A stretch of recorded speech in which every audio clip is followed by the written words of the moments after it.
ধরা যাচ্ছে না সঠিকভাবে, স্থির করা যাচ্ছে না, বাদিক ডান দিক দুটোতেই যেতে পারে।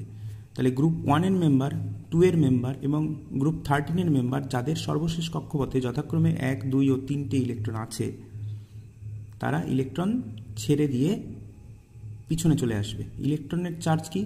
নেগেটিভ। ইলেকট্রন যদি ছেড়ে দেয় তাহলে চার্জ কি হবে ওদের?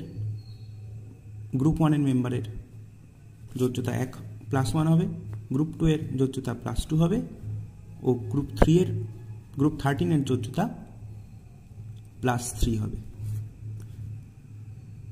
কিন্তু আবার গ্রুপ 15 থেকে, যেহেতু তাদের সর্বশেষ কক্ষপথে 5টি ইলেকট্রন আছে, তারা হাফ ব্রিজ ক্রস করে গেছে, তারা তো সামনের দিকে এগোবে।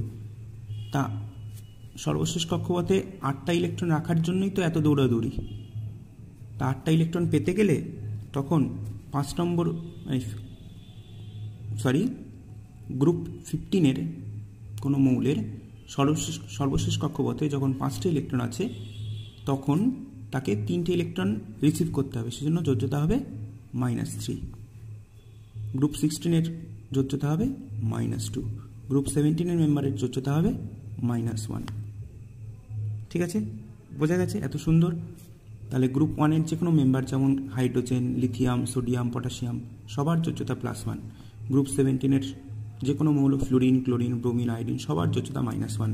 গ্রুপ 16-এর যে কোনো মৌলের যোজ্যতা, যেরকম ধরো অক্সিজেন, সালফার, সেলেনিয়াম, এদের সবার যোজ্যতা -2। কতটা সহজ হয়ে গেল বোঝা? ঠিক আছে।